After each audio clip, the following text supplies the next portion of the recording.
उधर चाइना भारत का मैप खराब करने में लगा हुआ है और हम भारत वाले भारत में चाइनीज ऐप को बैन करवाकर खुद को बाहुबली समझ रहे हैं। आपको पता ही होगा कि भारत सरकार ने चाइनीज 59 ऐप को भारत में बैन कर दिया है और ऐसा होना भी चाहिए, क्योंकि हमारे देश की सिक्योरिटी का सवाल था।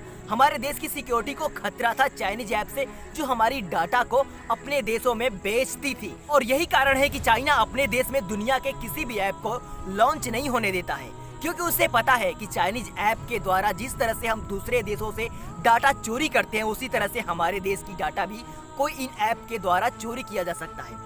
इसलिए चाइना अपने देश में दुनिया के किसी भी ऐप को अपने देश में लॉन्च नहीं होने देता। लेकिन वही चाइना छोटी छोटी आंखों वाला छोटे छोटे ऐप से पूरी दुनिया में फैलाकर लाखों अरबों रुपए डॉलर कमा रहा है। एक रिपोर्ट के मुताबिक चाइनीज ऐप जो पूरी दुनिया में जितना इनकम करते हैं, उसका 30 से 40% तो अपने देश भारत से सिर्फ उसको इनकम होती है।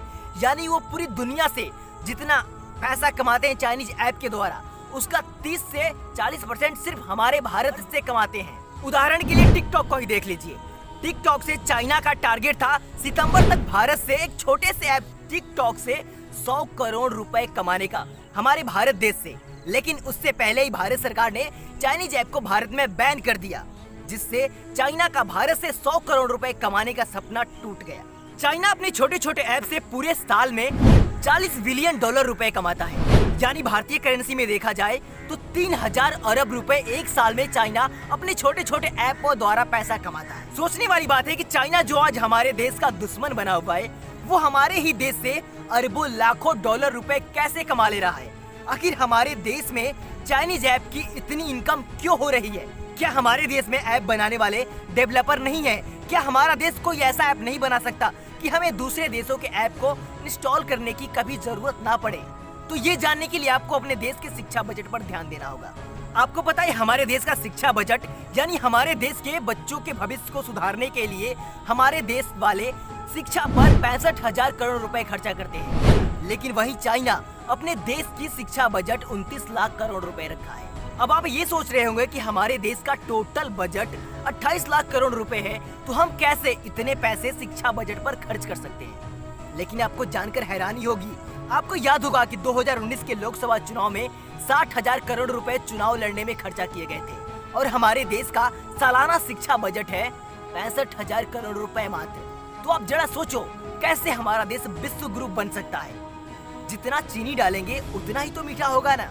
हमारे देश के नेता लोग कोरोना की संकट की घड़ी में भी अपने वोटर ढूंढने के लिए वर्चुअल रैली कर सकते हैं, करोड़ों रुपए खर्च करके डिजिटल रैलियां कर सकते हैं। लेकिन जब शिक्षा बजट की बात आएगी तो बस भाई ऐप को डिलीट मार दो। कल को अमेरिका ऐसा करता है तो क्या हम जीमेल, फेसबुक, व्हाट्सएप सब डिलीट कर देंगे? हम लोग सिर्फ ऐप को डिलीट कर सकते हैं, लेकिन हमारे देश वाले ऐप नहीं बना सकते। ऐसा नहीं कि हमारे देश के लोगों में काबिलियत नहीं है, लेकिन उसके लिए उन पे खर्च करना पड़ेगा। जिस तरह से चाइना अपने देश में 29 लाख करोड़ रुपए खर्च करता है, यानी हमारे देश का टोटल बजट जो है ना, उससे भी ज्यादा पैसा अपने देश की शिक्षा बजट पर वो खर्च करता है। और हमारे देश में करोड़ों अरबों रुपए चुनावी रैली में खर्च होते हैं, लेकिन शिक्षा बजट पर सबकी बोलती बंद हो जाती है। तो कैसे बनेगा हमारा देश विश्व गुरु? कमेंट में अपनी राय हमें जरूर दें। मिलेंगे अगली वीडियो में, तब तक के लिए आपसे विदा लेते हैं। अगर आपके मन में कोई सवाल हो तो हमें कमेंट में जरूर बताएं, और अगर आपने धाका टीवी को सब्सक्राइब नहीं किया है तो रेड वाले बटन को दबाकर सब्सक्राइब कर ले। बेल आइकन दबाना बिल्कुल ना भूले, ताकि हमारी वीडियो की सारी नोटिफिकेशन आपको मिलती रहे। इसी के साथ हम आपसे विदा लेते हैं। हर खबर को धाकड़ अंदाज में देखने के लिए धाकड़ टीवी को लाइक करें, सब्सक्राइब करें और बेल आइकन दबाना ना भूलें, जिससे कि धाकड़ टीवी के हर नोटिफिकेशन आपके मोबाइल में आते रहें। जय भीम, नमो बुद्धाय।